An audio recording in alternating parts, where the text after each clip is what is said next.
Chers compatriotes, il ne reste que 100 jours avant l'élection présidentielle.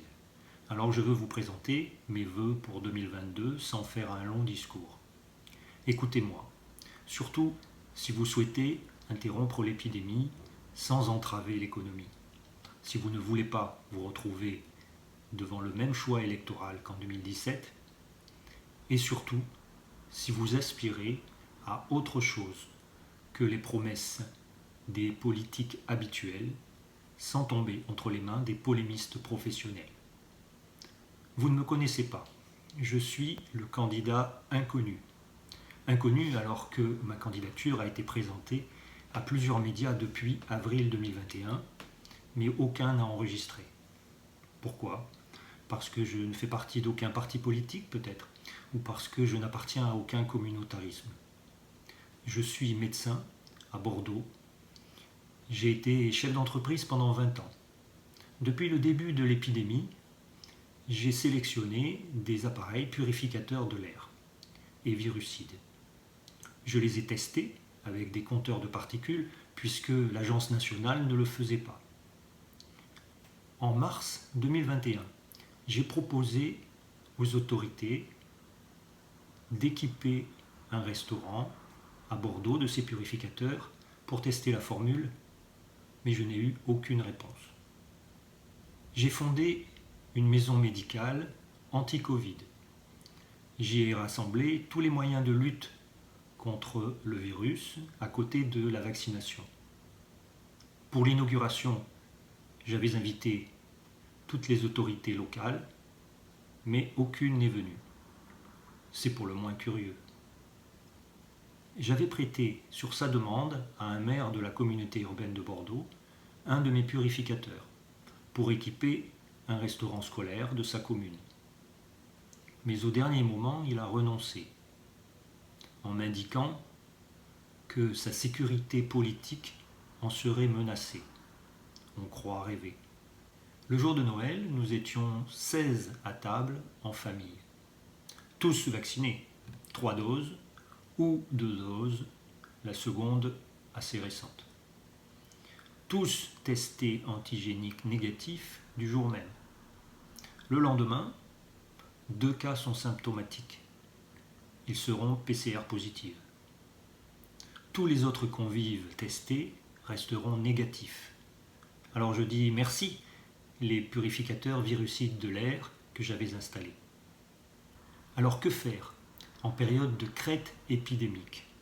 Il faut tout d'abord que chacun d'entre nous, en permanence, nous ayons avec nous un masque chirurgical, mais aussi un masque FFP2, afin de pouvoir faire face raisonnablement à toutes les situations. Il faut financer les masques et les purificateurs virucides de l'air, qui sont utiles, plutôt que des tests qui sont souvent pris en défaut. Alors il faut tester, bien sûr, tous les cas symptomatiques, et seuls les positifs doivent être isolés pendant 1 semaine. Il faut surtout installer des purificateurs virucides de l'air dans tous les établissements publics, dans tous les moyens de transport, et prioritairement dans toutes les écoles, bien avant que de proposer la vaccination à nos plus jeunes enfants, qui sont en bonne santé et qui font très rarement des complications Covid, alors que les risques de la vaccination à long terme restent inconnus. Il faudrait aussi retarder la rentrée scolaire et organiser une prise en charge sécurisée des enfants pour toutes les familles dont aucun des parents ne peut exercer en télétravail. Il faudrait aussi organiser des couloirs de visite sécurisés dans les EHPAD. Il faudrait limiter les grands rassemblements en intérieur à moins de 100 personnes. Il faudrait également stimuler les laboratoires à produire des vaccins adaptés en cas de mutation significative. Il faut aussi en finir avec les longs discours, avec les tergiversations et avec les menaces incessantes. Mais ensuite, il faut nous permettre de participer à la campagne présidentielle. À côté de nos propositions anti-Covid, nous apportons des solutions pour tous les autres sujets sur notre site Avenir France 2022. Alors quelques exemples. Santé. Il faut recruter massivement du personnel pour les hôpitaux. Il faut aligner les salaires des soignants sur ceux de l'Allemagne. Il faut réorganiser la formation des médecins en 5 ans avec des passerelles pour les paramédicaux pour en finir avec les déserts médicaux rapidement. Éducation. Recruter prioritairement du personnel pour la petite enfance.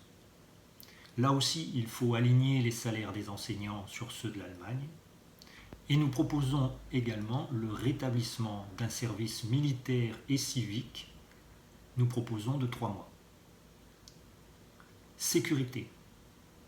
Placer des îlotiers dans chaque quartier et créer un refuge dans chaque commune pour les femmes en danger. Emploi. Attribuer à tous ceux qui n'en ont pas une activité en lien avec une formation professionnelle, avec un salaire net mensuel, temps plein de 1 400 €. Retraite.